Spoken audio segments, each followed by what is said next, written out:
You will be remembered as one of the worst attorney generals in history. Jeffrey Epstein and Ghislaine Maxwell made young girls available to Trump on multiple occasions. Maxwell presented a young girl to President Trump who spent more than 20 minutes apparently flirting with her. I'm not saying that the president is a pedophile, but there is a lot of evidence in these files that suggests that he's very close friends with a lot of men who are pedophiles. Convicted. So what we talking about? Convict some of these perpetrators that rape these women that are sitting behind you. Time that belongs you to the gentleman refuse to even from acknowledge Kansas. they are here. The gentlelady from Texas is recognized. Thank you so much, Mr. Chairman. And to be clear, I'm not going to ask any questions of this witness because this witness has revealed that she has no intentions of answering questions. But instead, I'm going to ask some very basic questions really quickly of my colleague, Becca Ballant, if she will answer right or wrong, raping children. Wrong. Right or wrong, killing random citizens. Definitely wrong. Right or wrong, enriching yourself as the sitting president of the United States. Definitely wrong. Okay, thank you, because I probably never would have got that with our witness. Our witness who somehow is a lawyer but does not understand how it works with witnesses. I'm not really sure what law school she went to and what all kind of cases she tried, but typically when you come into a space and somebody's a witness, then they sit there and they answer questions instead of asking questions. And then we also have this objection that we use as lawyers called non-responsive when a witness fails to actually answer the question. But nevertheless, let me address the survivors because that's exactly who they are. They are not victims, they are survivors. Let me say thank you for having more courage and moral clarity in your pinky fingers than the entire Department of Justice. We are currently the laughing stock of the world, partially because of the failed leadership within the DOJ as we see kings and queens falling everywhere around the world. But we don't know the basics of right and wrong in this country because it's not about partisanship. And that's why I applaud Thomas Massie, because he's the only person on the Republican side that has a backbone and knows how to stand up to corruption. But nevertheless, let me keep going. My Democratic colleagues have been attacked this entire committee hearing. They have been lied on, and frankly, the American people weren't looking for that. They were looking for answers about the corruption that they see coming from this administration. In the written testimony of this witness, of this particular witness, she stated that when she took office, she had two main goals. The first was to end the weaponization of justice, and second, to return the department to its core mission. Not only have you lied about both, you've intentionally done the exact opposite. You're spending more taxpayer resources arresting journalists than you are prosecuting pedophiles and creeps. In fact, your boss, the President of the United States, stated that this administration, quote, took the freedom of speech away. And at your direction, DOJ has arrested Don Lemon and Georgia Fort. And I might add that y'all actually had a judge that rejected y'all for trying to arrest Don Lemon before, just like the grand jury rejected y'all as it relates to Senator Kelly, just like a grand jury rejected y'all as it relates to Senator Slotkin, just like the case against Tish James was dismissed and the case against Mr. Comey was dismissed. I completely don't get how it is that you're sitting at the top of DOJ because you don't seem to be good at your job. You're spending more taxpayer resources arresting these journalists. In fact, we know after Georgia Fort and Don Lemon were arrested, we know that there were homes of journalists that were raided. We know that threatened prosecution against students protesting your actions and forced tech companies to remove apps used to track ISIS activities. But let's circle back to you protecting pedophiles and creeps, because I want to talk about the president and his possible involvement with Jeffrey Epstein. Now, I don't know what the president might have done with Jeffrey Epstein, but unlike this administration, I believe that facts matter, so let's talk about the facts. Fact number one, Donald Trump is one of the most named people in the Epstein files. At least 5,000 files contains more than 38,000 references to Trump, his wife, or Mar-a-Lago.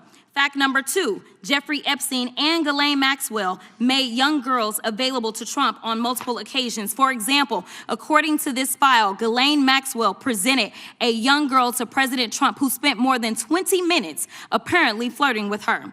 Here's another example. This shows notes from FBI investigators that describe Jeffrey Epstein transporting a victim to Mar-a-Lago to meet with President Trump, where he bragged to Trump that, quote, this is a good one. Now, I'm not saying that the president is a pedophile, but there is a lot of evidence in these files that suggests that he's very close friends with a lot of men who are pedophiles. What's crazy about all of this is just that this is a big cover-up. And this administration is engaged in it. In fact, this administration is complicit.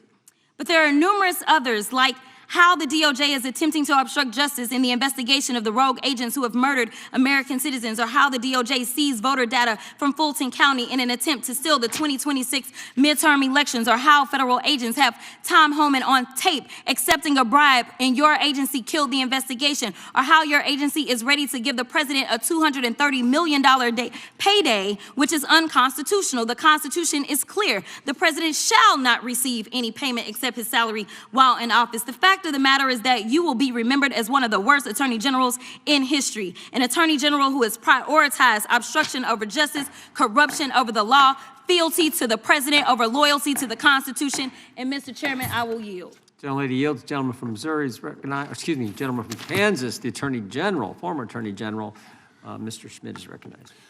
Thank you, Mr. Chairman, and General Bondi, thanks for being here. Did you have anything you wanted to say before we talk? I do. Thank you, Congressman. Thank you, my friend, for many years. I find it interesting that she didn't even want to try, Congresswoman Crockett, to ask any questions, because she certainly did not condemn her leader, Hakeem Jeffries, for taking money from Jeffrey Epstein after Epstein was convicted. And I will be brief to give you your time, Congressman. This is what she didn't want to talk about. Texas, from Cuba, convicted, homicide, arson, weapon offense. Convicted, so what we talking about? Convict some of these perpetrators that rape these women that are sitting behind you, that you refuse to even acknowledge they are here. Time belongs to the gentleman from Kansas. Mr. Chairman, could I have a few seconds back to make up for the yelling? Thank you. General, did you have anything further to say? Texas, convicted of homicide, Cecil Joseph from Dominican Republic. Texas, convicted for kidnapping, rape, Khalid Khan from Afghanistan.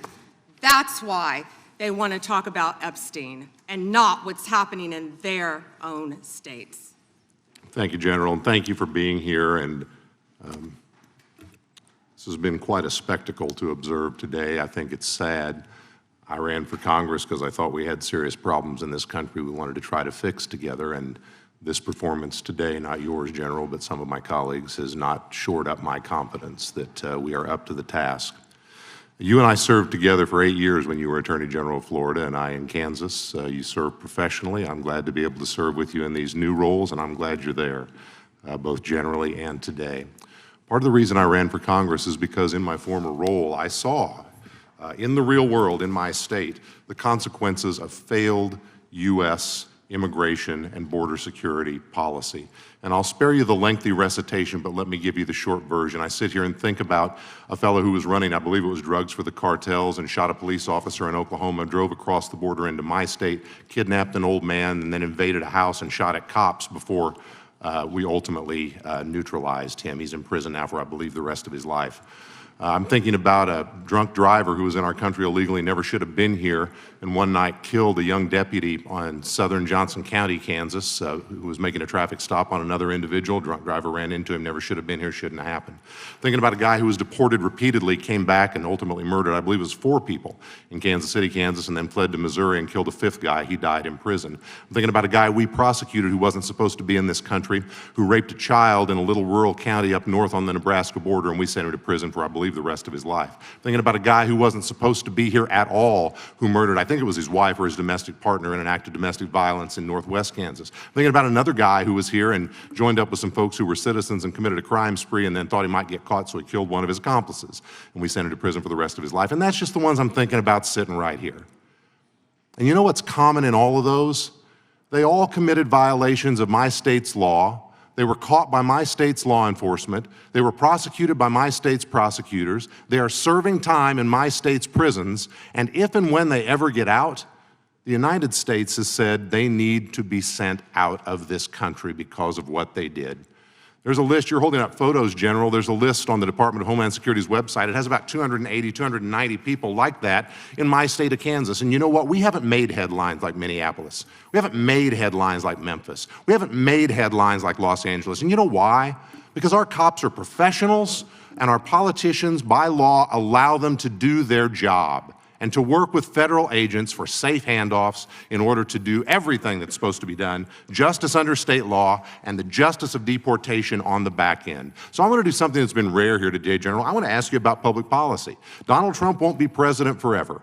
I would like to lock in some of these gains we have made in public safety. Should we be exploring the idea, for example, of beefing up 287G partnerships, or maybe replicating that so that state prosecutors can work more closely with federal prosecutors to get deportation orders as well as state convictions? Absolutely. In terms of sanctuary jurisdictions, when a sanctuary jurisdiction says as a matter of politics, go pound sand to the feds, we won't honor your detainer, so they release those people I'm talking about into their communities. And those people commit another crime of property or violence against citizens, should those citizens have some type of civil redress against the jurisdiction that, as a matter of public policy, turned those people loose who created the new victims? Yeah, and Congressman, it's risking the lives of all of the citizens of that jurisdiction. And you've been sued a lot, or the administration has, by folks who don't like your policies. Hundreds of times. You've won many of those. Yes. Isn't it the case that the law says under Rule 65 that when you win those and there's a wrongfully entered injunction that there's supposed to be a monetary remedy for that, so there's a cost? Yes. And didn't the president direct you and other agency heads to start seeking bonds in those cases? Yes. And should we beef up the law in that area by codifying that requirement going forward? I would love to discuss that with you. Thank you, General. Thank you for being here.